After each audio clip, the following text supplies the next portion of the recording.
Hello बच्चों, कैसे हो आप सभी। मैं आशा करता हूँ कि आप सभी स्वस्थ होंगे, मस्त होंगे, आपकी पढ़ाई भी बहुत बेहतरीन चल रही होगी।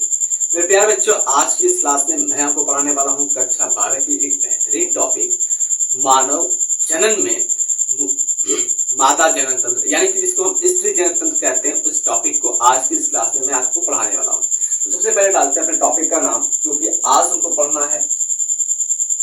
टॉपिक का नाम है मादा जनन तंत्र। मादा जनन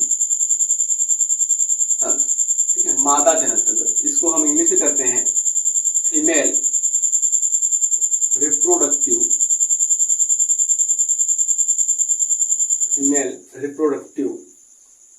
सिस्टम। तो फीमेल रिप्रोडक्टिव सिस्टम होता क्या है, कहां पर स्थित होता है, इसके अंदर कौन कौन सी फंक्शंस होती हैं, उन सभी फंक्शंस को, इसके स्ट्रक्चर को अच्छे से हम पहचानेंगे, जानेंगे, और क्या क्या होता है उस सभी पॉइंट्स को हम अच्छे से डिटेल में पढ़ेंगे। चलिए आज की क्लास को हम शुरू करते हैं। तो सबसे पहले हम बात करते हैं कि जो मादा जनन तंत्र होता है वो मानव के शरीर में स्थित कहाँ होता है, ठीक है। स्थित कहाँ होता है, इसका लोकेशन की बात करते हैं। लोकेशन की बात करते हैं बेटा, तो लोकेशन कहाँ होता है मादा जनन तंत्र का। तो सबसे पहले आप देखिए और समझिए। देखिए, ये कोई फीमेल बॉडी है, ठीक है। ये कोई फीमेल बॉडी है,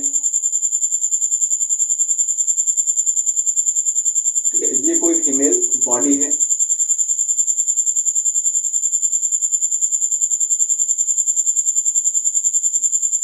ये कोई फीमेल बॉडी है। इसके शरीर में ये जो चीज है इसको हम कहते हैं वक्ष गुहा। वक्ष गुहा करते हैं। उसके नीचे जो है इसको हम कहते हैं उदर गुहा। उदर गुहा। इसके नीचे का जो भाग है इसको हम कहते हैं श्रोणि भाग। श्रोणि भाग, जिसको पेल्विस रीजन कहते हैं। समझ में आया? समझ में आया कि नहीं? सबसे ऊपर वाला भाग जिसको हम वक्ष गुहा करते हैं, उसके नीचे वाला भाग जिसको उदर गुहा करते हैं, और सबसे नीचे वाला भाग जिसको हम श्रोणि भाग करते हैं। तो जो फीमेल रिप्रोडक्टिव सिस्टम होता है बेटा, जो मादा जनन तंत्र होता है, वो इसी श्रोणि भाग में स्थित होता है। कहाँ पर स्थित होता है? इस श्रोणि भाग में स्थित होता है female reproductive system. Female reproductive system यानी कि मादा जनन तंत्र कहाँ स्थित होता है बेटा? तो मादा जनन तंत्र जो स्थित होता है वो श्रोणि भाग में स्थित होता है। मादा जनन के संबंध में ही एक और अंग आती है जिसको हम स्तन ग्रंथि कहते हैं, ठीक है। जिसको हम फीमेल में ब्रेस्ट कहते हैं, वो कहाँ स्थित होता है उसकी बात करते हैं। तो जो स्तन ग्रंथि होती है, स्तन ग्रंथि कहाँ स्थित होती है? तो स्तन ग्रंथि मादा के शरीर की जो वक्ष गुहा होती है वहां पर स्थित होती है, जिसको हम कहते हैं मैमरी ग्लैंड। मैमरी ग्लैंड यानी कि स्तन ग्रंथि की बात करते हैं। तो स्तन ग्रंथि जो होता है महिलाओं में वो वक्ष गुहा में स्थित होता है। इतनी बात समझ में आई बेटा? हमने दो पॉइंट देख लिया। पहला पॉइंट ये देखा कि जो मादा जनन तंत्र होता है वो स्थित कहाँ होता है, फीमेल रिप्रोडक्टिव सिस्टम जो होता है वो लोकेटेड कहाँ होता है उसके बारे में देखा। और दूसरा पॉइंट हमने देखा कि जो फीमेल के अंदर ब्रेस्ट होता है यानी कि मैमरी ग्लैंड होता है वो कहाँ पर स्थित होता है।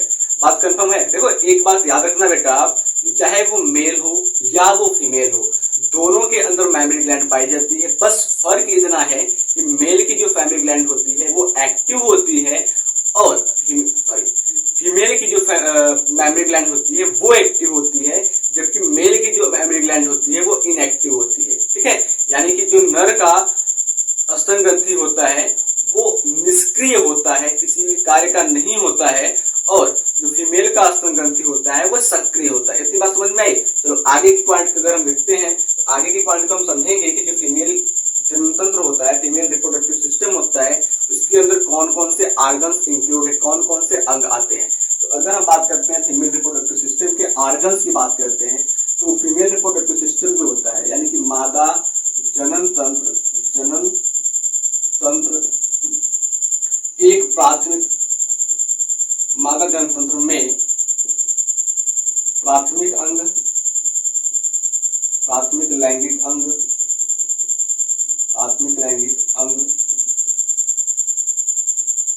द्वितीयक अंग, द्वितीयक लैंगिक अंग, द्वितीयक लैंगिक अंग तथा सहायक ग्रंथि शामिल होती है। बात समझिए बेटा, जो फीमेल रिप्रोडक्टिव सिस्टम होता है, फीमेल रिप्रोडक्टिव सिस्टम के अंदर प्राथमिक लैंगिक अंग, तृतीयक लैंगिक अंग तथा सहायक ग्रंथि शामिल होती है। इतनी बात समझ में आई। अब बेटा अगर हम बारी बारी से इन सभी अंगों के बारे में पढ़ेंगे, अच्छे से समझेंगे, तो चलिए बात करते हैं। सबसे पहले प्राथमिक लैंगिक अंग की बात करते हैं। ठीक है, प्राथमिक लैंगिक अंग, जिसको हम करते हैं प्राइमरी सेक्स ऑर्गन की बेटा अगर बात करते हैं, जो फीमेल होती है, फीमेल के अंदर जो अंडाशय होता है, ठीक है, अंडाशय, जिसको हम ओवरी कहते हैं। ओवरी क्या होता है बेटा? तो ओवरी जो होता है फीमेल के अंदर, वो क्या होता है? वो एक प्राइमरी सेक्स ऑर्गन होता है। जिस प्रकार से हमने मेल में देखा था, यानी कि नर में देखा था, तो उसका टेस्टिस था, वृषण था, वो प्राइमरी सेक्स ऑर्गन था। ठीक उसी प्रकार से फीमेल के अंदर जो ओवरी होता है, वो प्राइमरी सेक्स ऑर्गन होता है, वो प्राथमिक लैंगिक अंग होता है। क्यों होता है? क्योंकि इस अंडाशय जो ओवरी होती है, इसी से क्या होता है? फीमेल गैमेट का प्रोडक्शन होता है। फीमेल गैमेट प्रोडक्शन होता है, यानी कि मादा युग्मक का निर्माण होता है। ठीक है, ओवरी में क्या होता है? मादा युग्मक का निर्माण होता है। साथ ही साथ अगर हम कहें फीमेल हार्मोन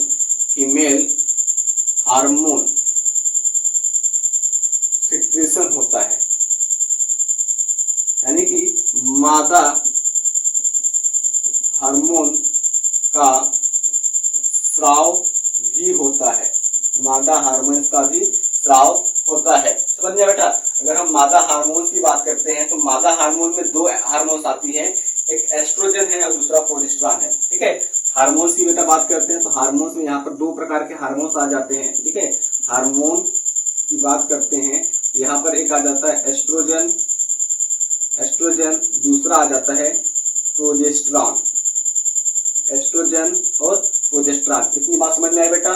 देखो अभी हमने क्या कहा कि जो प्राइमरी सेक्स ऑर्गन होता है, उसको हम क्या करते हैं? ओवरी कहते हैं। इसमें फीमेल के अंदर जो प्राइमरी सेक्स ऑर्गन होता है, उसको हम ओवरी कहते हैं, यानी कि अंडाशय कहते हैं। अंडाशय का जो प्रमुख काम होता है, वो मादा युग्मक निर्माण का होता है, तथा साथ ही साथ जो अंडाशय होती है, वो फीमेल हार्मोन्स का भी प्रोडक्शन करती है, फीमेल हार्मोन्स का भी सिक्रेशन करती है, जिसमें दो हार्मोन्स मुख्य रूप से आते हैं। पहला है एस्ट्रोजन और दूसरा है प्रोजेस्टेरॉन। बात गई समझ में आई? चलो आगे की बात करते हैं। जो अंडाशय होता है, आप अगर उसके बारे में अगर हम बात करते हैं, तो अंडाशय स्थित कहाँ होता है? अंडाशय का लोकेशन क्या होता है? तो अंडाशय का लोकेशन होता है, उसकी अगर बात करते हैं, तो सबसे पहले एक छोटा सा डायग्राम बनाते हैं, उसके बाद आपको अच्छे से समझ में आ जाएगा। ठीक है, देखो इसको पहले आप ध्यान से देख लो, फिर उसके बाद मैं इसको बताता हूँ।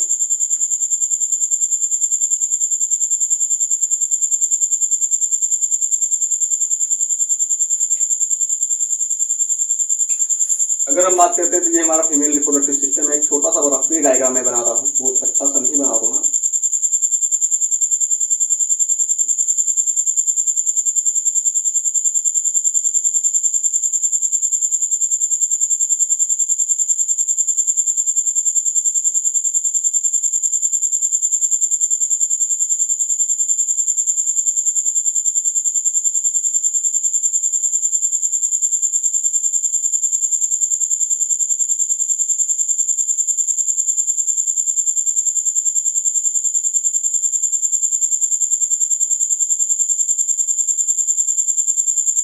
देखो ये फीमेल रिप्रोडक्टिव सिस्टम में रफली डायग्राम बना दिया। देखो इसमें समझो बेटा, अगर हम बात करते हैं ओवरी की, अंडाशय की बात करते हैं, तो जो अंडाशय होता है वो उदर यानी कि एब्डोमिनल कैविटी के नीचे दोनों तरफ दाहिने ओर और बाएं ओर पाया जाता है। ठीक है, एब्डोमिनल कैविटी के नीचे दाहिने ओर और बाएं ओर जो अंडाशय होता है वो स्थित होता है। समझ में? कहाँ होता है?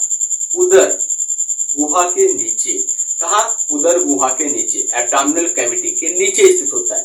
एक अंडाशय इधर हो जाएगा, एक अंडाशय इधर हो जाएगा। संख्या कितनी हो गई बेटा, 2 हो गई। तो नाम भी लिखते चलते हैं। तो ये क्या है, ये हमारा है अंडाशय, ठीक है, ये अंडाशय है जिसको हम ओवरी कहते हैं। ये हमारा है डिंबवाहिनी, डिंबवाहिनी जिसको हम अंडवाहिनी भी कहते हैं, अंडवाहिनी भी कहते हैं, समझ रहा, यानी कि फैलोपियन ट्यूब कहते हैं, एलोपियन ट्यूब कहते हैं। ये है बेटा हमारा गर्भाशय, गर्भाशय इसको हम यूटेरस कहते हैं, ठीक है, यूटेरस कहते हैं। ये है वजाइना जिसको हम योनि कहते हैं, वेजाइना, ठीक है। इतनी बात समझ में बेटा। चलो अब हम इधर देखते हैं कि जो हमारा अंडाशय होता है उसका लोकेशन कहाँ होता है। अभी तो हमने बता दिया कि जो अंडाशय का लोकेशन होता है, ओवरी का जो लोकेशन होता है वो कहाँ होता है, एब्डोमिनल कैविटी के नीचे दोनों तरफ होता है, एब्डोमिनल कैविटी के नीचे दोनों तरफ होता है। तो हम यहाँ पर लिखेंगे कि जो अंडाशय होता है, ठीक है, तो उदर गुहा के नीचे, उदर गुहा के नीचे एक एक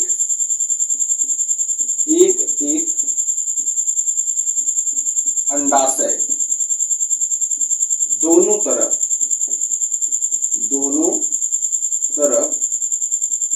स्थित होता है। बात समझ में बेटा, उदर गुहा के नीचे दोनों तरफ एक अंडाशय स्थित होता है। इतनी बात समझ में आई। चलो अच्छी बात है, ये बात भी समझ में आ गई। आगे की पॉइंट की अगर हम बात करते हैं तो आगे की पॉइंट में अगर हम बात करते हैं कि जो अंडाशय की मोटाई होती है, चौड़ाई होती है, वो कितनी होती है। अंडाशय की मोटाई चौड़ाई की बात करते हैं। जो अंडाशय की अगर हम लंबाई की बात करते हैं, तो 2 to 4 cm। चौड़ाई की बात करते हैं, चौड़ाई कितनी होती है इसकी, अगर हम चौड़ाई की बात करते हैं तो ये होता है 2.5 cm। अगर हम इसकी मोटाई की बात करते हैं, ठीक है, थिकनेस की बात करते हैं अंडाशय के, तो इसका जो थिकनेस होता है वो होता है 1.5 cm, ठीक है, 1.5 cm, ठीक है। इतनी बात समझ में बेटा आपको। तो अच्छी बात है, अगर ये बातें समझ में आ गई हैं तो आगे की सभी बातें भी समझ में आ जाएंगी। चलो अगर हम अंडाशय की बात करते हैं तो अंडाशय जो लंबा होता है वो होता है 2 से 4 सेंटीमीटर, चौड़ा जो होता है वो होता है 2 से 5 सेंटीमीटर, मोटा जो होता है वो होता है 1 से 5 सेंटीमीटर। आगे की पॉइंट की बात करते हैं तो जो अंडाशय होता है वो प्रत्येक अंडाशय श्रोणि स्थित, ठीक है, श्रोणि भित्ति तथा गर्भाशय से एक स्नायु द्वारा जुड़ी होती है जिसको मेसोथेलियम कहते हैं, ठीक है। तो प्रत्येक अंडाशय होता है, ये जो अंडाशय, ये अंडाशय, अब ये क्या कहलाती है, ये श्रोणि भित्ति और गर्भाशय से जुड़ी होती है। श्रोणि भित्ति यानी कि जो श्रोणि होता है, पेल्विस जो होता है, उसकी दीवार से और गर्भाशय की दीवार से जुड़ी होती है एक स्नायु द्वारा, ठीक है, एक स्नायु द्वारा जुड़ी होती है। उस स्नायु क्या करते हैं हम, मेसोथेलियम कहते हैं। ये जो संरचना है बेटा, इस संरचना को हम मेसोथेलियम कहते हैं, ठीक है। तो अगर हम बात करते हैं अगले पॉइंट में, जो प्रत्येक अंडाशय होता है, ठीक है, यहाँ पर लिखता हूँ प्रत्येक अंडाशय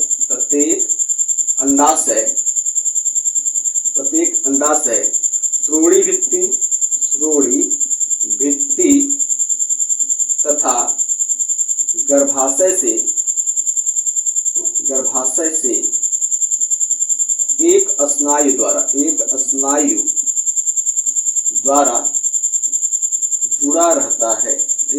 द्वारा जुड़ा रहता है, जिसे मेसोथेलियम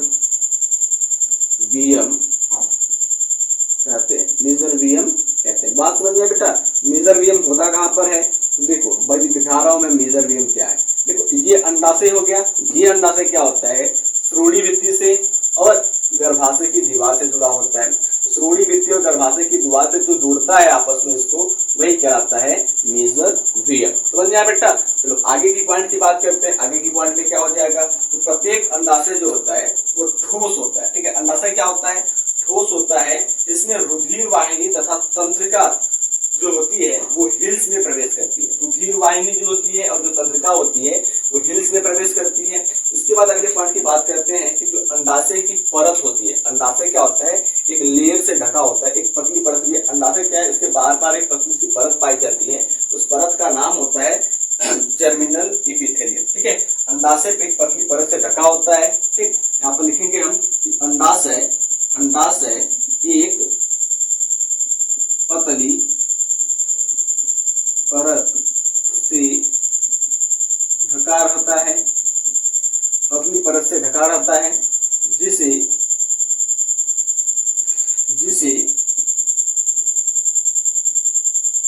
जर्मिनल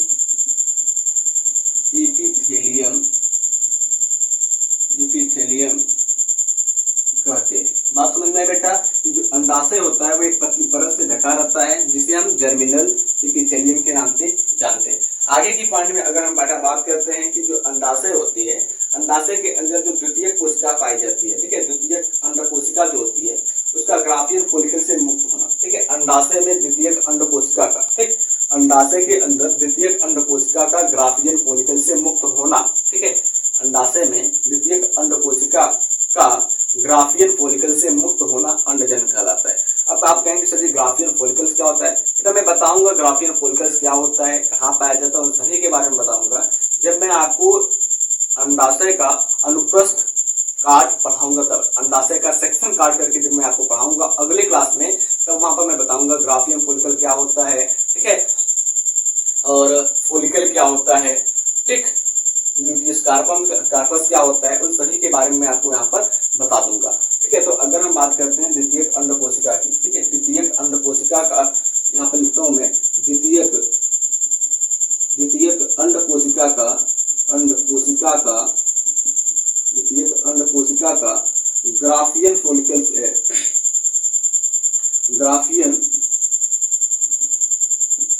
से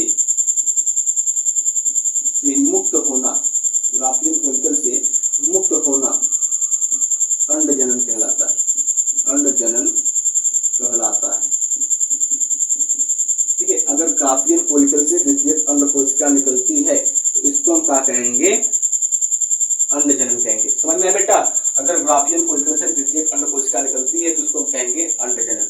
बाद में अंडजनन के बाद जो रैप्चर्ड फॉलिकल्स होती है, टूटा हुआ जो कोशिकाएं फॉलिकल्स होती है वो हल्के पीले रंग की संरचना बनाती है। ठीक है, अंडजनन के बाद जो रैप्चर्ड फॉलिकल्स होती हैं वो हल्के पीले रंग की संरचना बनाती है, जिसको हम कार्पस लूटियम के नाम से जानते हैं। ठीक है, ग्राफियन फॉलिकल अंडजनन के बाद, देखो यहाँ पर लिखता हूं मैं, अंडजनन के बाद ग्राफियन फॉलिकल, यहाँ पर लिखूं मैं अंडजनन के बाद, अंडजनन के बाद ग्राफियन फॉलिकल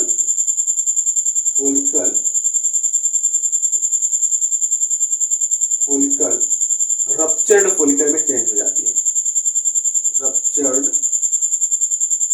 फॉलिकल में बदल जाती है, जो एक हल्के पीले रंग का ठोस संरचना बनाता है, जिसे कार्पस लूटियम कहते हैं। समझ में बेटा कि जो अंडाशय होती है, अंडजनन के बाद अंडाशय के अंदर जो रप्चर्ड फॉलिकल्स होती है, कार्पस लूटियम जो होती है वो रप्चर्ड फॉलिकल में बदल जाती है, और ये रप्चर्ड फॉलिकल जो होती है वो एक छोटी सी हल्की सी पीले रंग की ठोस संरचना बनाती है, जिसको हम कार्पस लूटियम कहते हैं। अब बेटा कार्पस लूटियम का काम क्या होता है इसको भी जान लो, लगे हाथ। अगर हम पढ़ रहे हैं कार्पस लूटियम तो कार्पस लूटियम का जो मतलब होता है, कार्य क्या होता है इसको भी जान लो। बेटा जो कार्पस लूटियम होता है वो प्रोजेस्टेरॉन हार्मोन्स के स्रावण करने में मदद करता है। यहाँ पर लिखूं मैं कार्पस लूटियम। ठीक है, कार्पस लूटियम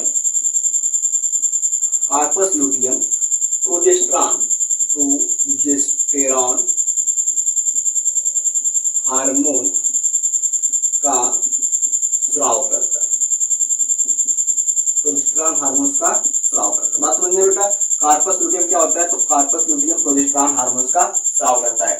ठीक है, ये क्वेश्चन बन सकता है कि कार्पस लुटियम क्या होता है, या फिर क्या हो सकता है कि प्रोजेस्टेरॉन हार्मोन्स कहां से निकलता है। वो बात सही है कि प्रोजेस्टेरॉन हार्मोन्स अंडाशय से निकलता है, लेकिन क्वेश्चन अगर काउंटर क्वेश्चन करता है कि प्रोजेस्टेरॉन हार्मोन्स अंडाशय के किस भाग से निकलता है, तो भाई प्रोजेस्टेरॉन हार्मोन जो अंडाशय के कार्पस लुटियम होते हैं वहां से निकलता है। इतनी बात समझ में आई। तो आगे की पॉइंट में अगर हम बात करेंगे तो हमने अंडाशय को कंप्लीट देख लिया। अब अंडाशय से जुड़ी एक संरचना होती है जिसको हम क्या करते हैं, अंडवाहिनी कहते हैं, जो जाकर के गर्भाशय में खुलती है। अंडाशय से जुड़ी एक संरचना होती है जिसको हम गर्भवाहिनी अंडवाहिनी करते हैं, और ये जाकर के गर्भाशय में खुलती है। बात समझ में आई। चलो फटाक से आप इसका स्क्रीनशॉट ले लो, फिर इसके बाद मैं आपको अंडवाहिनी के बारे में पढ़ाता हूँ कि अंडवाहिनी क्या होता है। ठीक है, चलो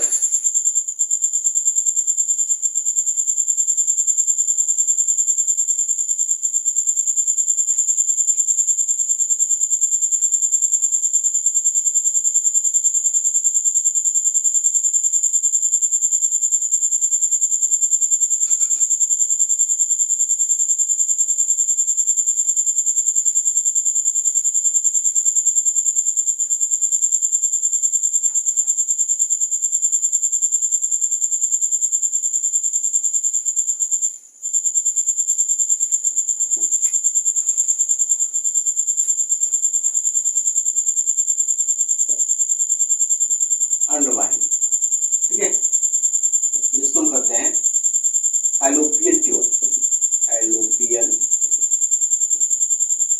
ट्यूब नहीं समझ में आ रहा, फैलोपियन ट्यूब की बात करते हैं। देखो, अब जो अंडवाहिनी होती है वो अंडाशय से निकलती है, अंडाशय से निकल करके गर्भाशय के पास पहुंचती है। अंडवाहिनी क्या होती है, अंडाशय से निकलती है, अंडाशय से निकल करके गर्भाशय के पास पहुंचती है। इसी अंडवाहिनी को हम कई नाम से जानते हैं। इसी अंडवाहिनी को हम डिंब वाहिनी कहते हैं, डिंब वाहिनी कहते हैं। ठीक है, डिंब वाहिनी, डिंब वाहिनी कहते हैं, या फिर इसी को हम ओविडक्ट के नाम से जानते हैं, या फिर इसी को हम यूरिनरी ट्यूब के नाम से जानते हैं, या फिर यूरिन ट्यूब के नाम से जानते हैं।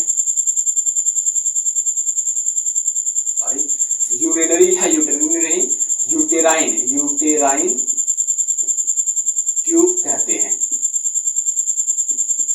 यूटेराइन ट्यूब कहते हैं। समझ में बेटा कि जो अंडवाहिनी होती है उसको क्या क्या नाम से जानते हैं। अंडवाहिनी को हम डिंब वाहिनी कहते हैं, क्योंकि अंडाणु को हम डिंबाणु भी कहते हैं। ठीक, उसके बाद ओविडक्ट होता है, इसको हम ओविडक्ट भी करते हैं, यूटेराइन ट्यूब भी करते हैं।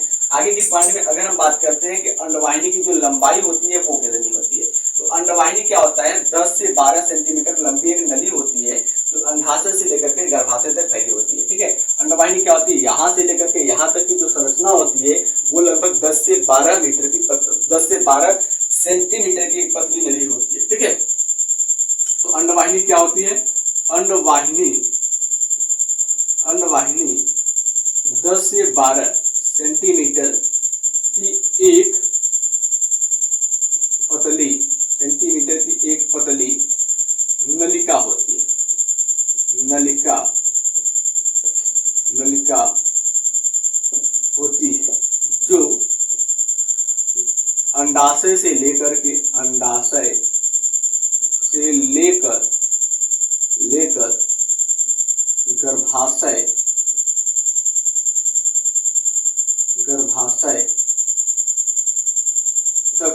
गर्भाशय तक फैली रहती है। अंडाशय से लेकर के गर्भाशय तक फैली रहती है। बात समझ में आई? अगर समझ में आ गई तो लिखना हाँ सर जी समझ में आ गई। तो आगे की पॉइंट की बात करते हैं। तो जो अंडवाहिनी होती है उसके सबसे आगे की भाग जो कि अंडाशय के पास होता है उसको क्या कहते हैं? इसको हम कहते हैं एम्पुला, तंबुक क्षेत्र कहते हैं। आगे की बात करते हैं तो अंडवाहिनी जो होती है अंडपीठ के पास डिंब वाहिनी के हिस्सा, ठीक है, अंडपीठ के पास डिंब वाहिनी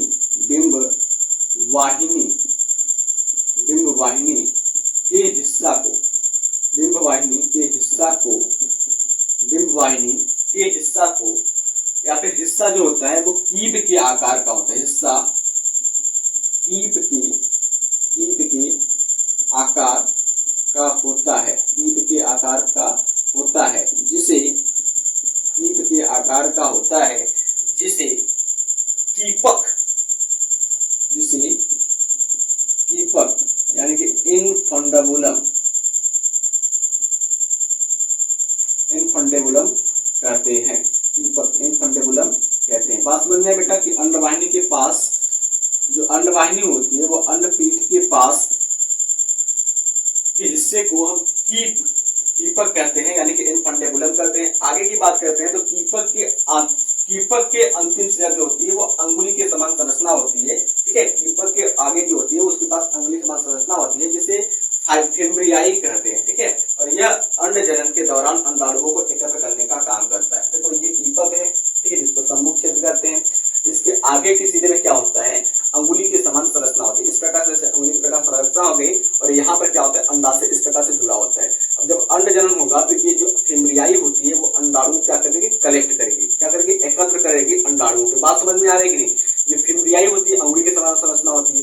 ये अंगुली के समान संरचना जो होती है वो अंडाशय में जब अंड जनन होता है तो अंडाणु निकलते उस अंडाणु को एकत्र करने का काम करती है। ठीक है, तो आगे हम लिखेंगे कीपक, कीपक का अंतिम सिरा, अंतिम सिरा अंगुली, अंगुली के जैसी संरचना बनाती है, संरचना बनाती है, जिसे जिसे फिम्ब्रियाई कहते हैं, फिम्ब्रियाई कहते हैं। और यह अंड जनन के दौरान अंड जनन के दौरान अंडाणुओं को, अंड जनन के दौरान अंडाणुओं को एकत्र करने का कार्य करती है। अंड जनन के दौरान अंडाणुओं को एकत्र करने का काम करती है। समझ में आ रहा है कि नहीं बेटा? हमारे हिसाब से तो आपको समझ में आ ही रहा होगा क्योंकि अच्छे से मैं पढ़ा रहा हूँ एक एक पॉइंट को डिटेल से। तो आगे की बात करते हैं तो कीपक आगे चल करके एक चौड़ी भाग में खुलता है, जिसे तंबू क्षेत्र कहते हैं। ये जो कीपक होता है, ठीक है, कीपक जो होता है वो आगे जाएगा, थोड़ा सा और आगे जाएगा, एक चौड़ी भाग में खुलता है जिसको हम तंबू क्षेत्र कहते हैं। तो कीपक आगे चल करके, कीपक इसको हम इनफंडेबुलम कहते हैं, आगे चलकर एक चौड़ी भाग में खुलता है जिसे तंबुक क्षेत्र कहते हैं। इसे क्या कहते हैं, तंबुक क्षेत्र कहते हैं। और यहाँ पर मतलब तंबुक क्षेत्र में यहाँ पर निषेचन की क्रिया होती है, निषेचन की क्रिया होती है। ठीक है, तंबुक क्षेत्र में ही जो निषेचन होता है, फर्टिलाइजेशन होता है, उसकी प्रोसेस संपन्न होती है। बात समझ में बेटा? तो आगे की अगर हम बात करते हैं, भ्रूण के ब्लास्टोसिस्ट का जो निर्माण होता है, ठीक है, निषेचन हो गया। निषेचन होने के बाद नर युग्मक मादा युग्मक आपस में मिल गए तो उसको निषेचन करते हैं, जिसके बाद जाइगोट यानी कि युग्मनज का निर्माण होता है। फिर युग्मनज में विदलन होता है, विभाजन होता है। वो एक कोशिका से 2 कोशिका बनाती है, 4 कोशिका बनाती है, 8 बनाती है, 16 बनाती है। इस प्रकार से भ्रूण का जो ब्लास्टोसिस्ट तक की संरचना होती है वो अंडवाहिनी में होती है। हम लिखेंगे, अगर हम बात करते हैं तो भ्रूण के ब्लास्टोसिस्ट, भ्रूण के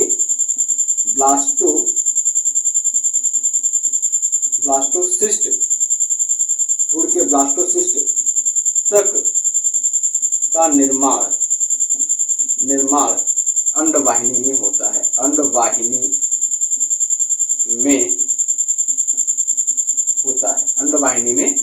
बात समझ में आया कि नहीं? भ्रूण के अंदर जो ब्लास्टोसिस्ट होता है, जाइगोट के बाद बनता है, उसका निर्माण कहाँ होता है, अंडवाहिनी में होता है। तो इतना इतना पॉइंट आप फटाक से नोट कर लीजिए ताकि आगे की पॉइंट को मैं आपको समझा सकूं। इसके बाद हम पढ़ेंगे जो अगला है वो है हमारा गर्भाशय यानी कि यूटेरस के बारे में पढ़ेंगे कि यूटेरस होता क्या है। चलो फटाक से आप इसको नोट करो, नोट डाउन इट।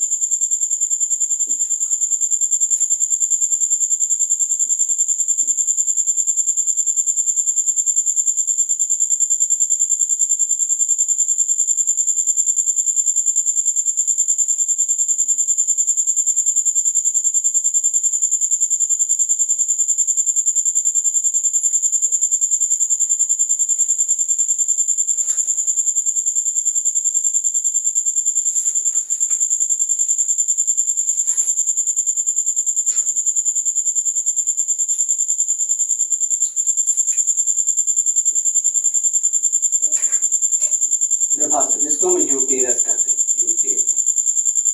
यूटेरस कहते हैं।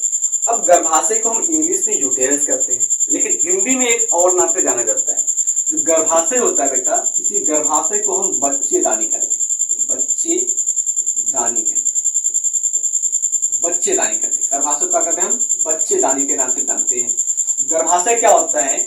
उल्टी रखी हुई, ठीक है, उल्टी रखी हुई नाशपाती के आकार का होता है। उल्टी रखी हुई नाशपाती के आकार का होता है, ठीक है। गर्भाशय क्या होता है भाई? उल्टा रखा हुआ नाशपाती होता है जिसको हम लोग खाते हैं। नाशपाती एक फल का नाम है बेटा, उस फल को हम खाते हैं, लेकिन वही नाशपाती अगर उल्टा करके रख दिया जाए तो वो जो संरचना होती है गर्भाशय के जैसा दिखाई देती है। इतनी बात समझ में आई? गर्भाशय के अंदर ही ब्लास्टोसिस्ट का इम्प्लांटेशन होता है यानी कि भ्रूण का रोपण होता है और वो आगे चल करके एक नए बच्चे का निर्माण करती है। इतनी समझ में आई? तो आगे की पॉइंट को हम देखते हैं। तो गर्भाशय जो होता है वो श्रोणि भित्ति से स्नायु द्वारा जुड़ा होता है, ठीक है।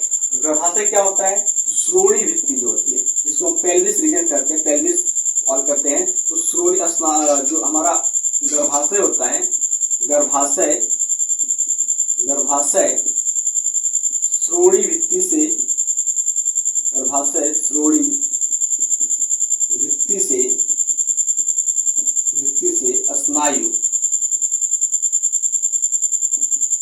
स्नायु द्वारा जुड़ा रहता है।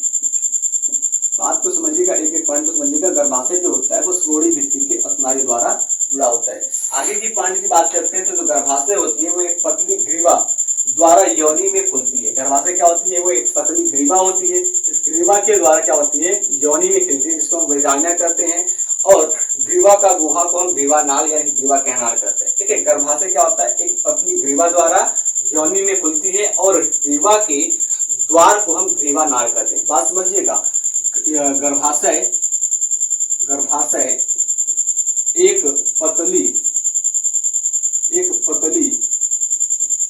ग्रीवा द्वारा योनि में खुलता है और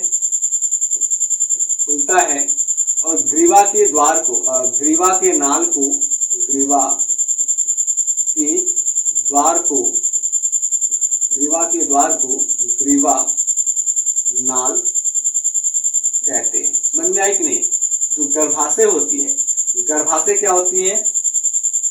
श्रोणि भित्ति से स्नायु के द्वारा जुड़ी होती है और गर्भाशय एक पतली ग्रीवा द्वारा योनि क्षेत्र में खुलती है और उस योनि ग्रीवा नाल को हम क्या करते हैं? ग्रीवा द्वार को हम क्या करते हैं? ग्रीवा नाल कहते हैं। समझ में आया बेटा? आगे की पाठ के देखते हैं। तो जो हमारा गर्भाशय होता है वो क्या होता है? ग्रीवा योनि के साथ मिलकर के जन्म नाल का निर्माण करता है। ग्रीवा जो होता है, ये जो हमारा ग्रीवा होता है वो योनि के साथ मिलकर के बर्थ कैनाल का फॉर्मेशन करता है। तो आगे लिखेंगे ग्रीवा योनि के साथ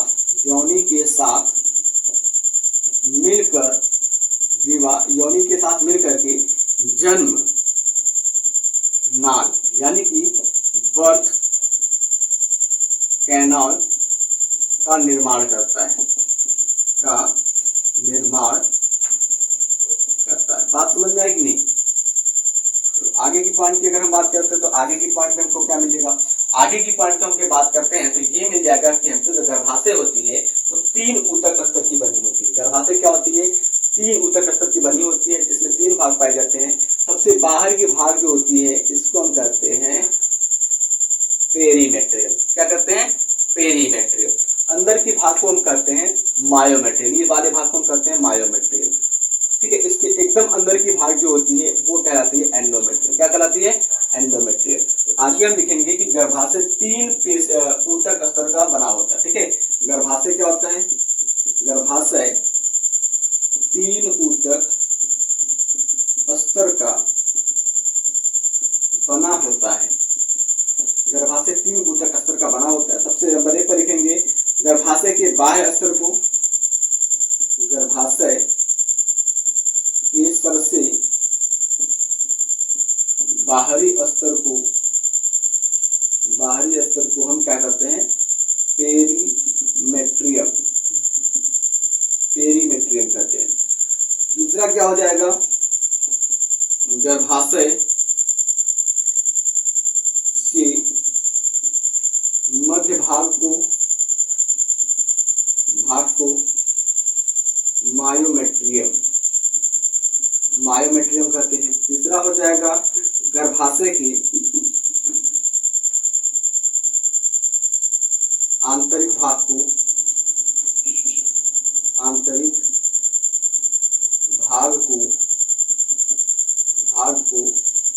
एंडोमेट्रियम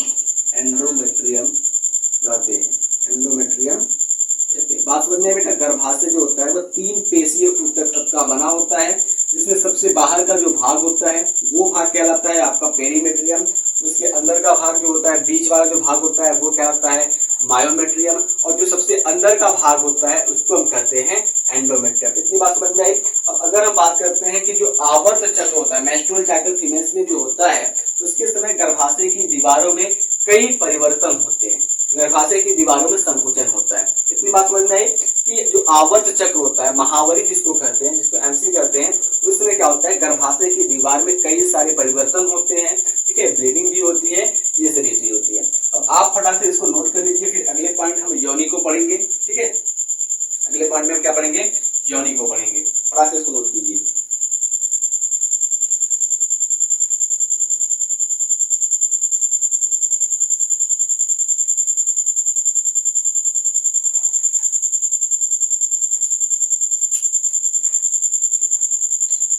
योनि, जिसको हम वैजाइना के नाम से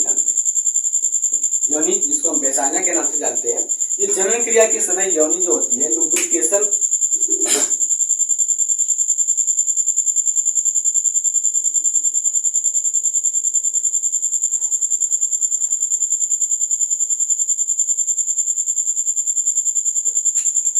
जनन के समय, ठीक है, जनन के समय योनि में लैक्टोबैसिलस या फिर लैक्टोबैसिलस